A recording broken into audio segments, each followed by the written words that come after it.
অপরাধ ও সমাজবিজ্ঞানীদের মতে যেসব কিশোর আইনের ব্যত্যয়ের শিকার তাদেরকে একটা লাইফ লং ট্রমার মাঝ দিয়ে যেতে হয়, তাই তাদের কাউন্সেলিং প্রয়োজন। জগন্নাথ বিশ্ববিদ্যালয়ের উপাচার্য সমাজবিজ্ঞানী অধ্যাপক ডক্টর সাদেকা হালিম ফাইয়াজের গ্রেপ্তারকে বর্ণনা করেন এভাবে: যখন তাকে দড়ি বেঁধে নিচ্ছে তখন ছেলেটা মাথা নিচু করে চোখ ঢেকেছে। তার মানে সে বুঝতে পারছে যে এটা তার জন্য কতটা অবমাননাকর। তার ছবিটা মিডিয়াতে যাচ্ছে, বিশ্ববাসী, সারা দেশের মানুষ, তার এলাকার মানুষ তাকে দেখছে। তিনি বলেন, এখানে পুলিশের ভূমিকা নিয়ে আমরা বিব্রত। হয় এখানে পুলিশের প্রশিক্ষণের প্রয়োজন, বা তারা যে প্রশিক্ষণ পেয়েছেন তাতে গাফিলতি আছে। যে সকল পুলিশ কর্মকর্তা এটি করেছেন তাতে বাংলাদেশের জাতীয় ও আন্তর্জাতিক পর্যায়ে ভাবমূর্তি ক্ষুণ্ণ হয়েছে, জানান ডক্টর সাদেকা হালিম। তার মতে যাদের সাথে এটা হয়েছে তাদের মানসিক স্বাস্থ্যের জন্য কাউন্সেলিং প্রয়োজন।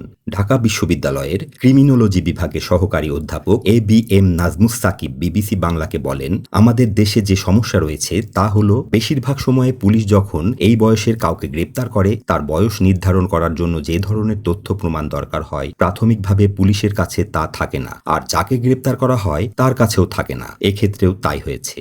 বিষয়টিকে মিসকমিউনিকেশন হিসেবে সংজ্ঞায়িত করে তিনি বলেন, আইন শৃঙ্খলা বাহিনী সচেতনভাবে যদি পদক্ষেপ নেয় তাহলে এই ধরনের কনফিউশন বা ম্যালপ্র্যাকটিস থেকে মুক্ত হওয়া যাবে। এই বয়সী কিশোরের জন্য এটা লাইফ টাইম ট্রমা, সেই জন্যই তাকে কারাগারে না সংশোধনাগারে পাঠানো হয়, তারা যেন সত্যিকারের অপরাধীদের সাথে মিশতে না পারে। অপ্রাপ্ত বয়স্কদের গ্রেপ্তারের বিষয়ে আইনে কি বলা আছে?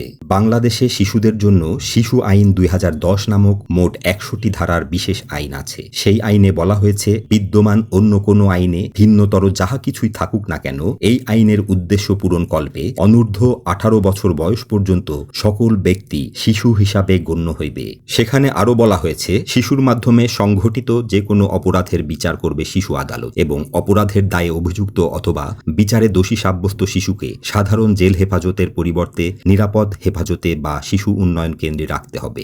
গ্রেপ্তারের ব্যাপারে আইনের 44 ধারায় বলা আছে, এই ধারায় যাহা কিছুই থাকুক না কেন 9 বছরের নিম্নের কোনো শিশুকে কোনো অবস্থাতে গ্রেপ্তার করা বা ক্ষেত্রমতে আটক রাখা যাইবে না। আর গ্রেপ্তার করার পরে কোনো শিশুকে হাত করা বা কোমরে দড়ি বা রশি লাগানো যাইবে না।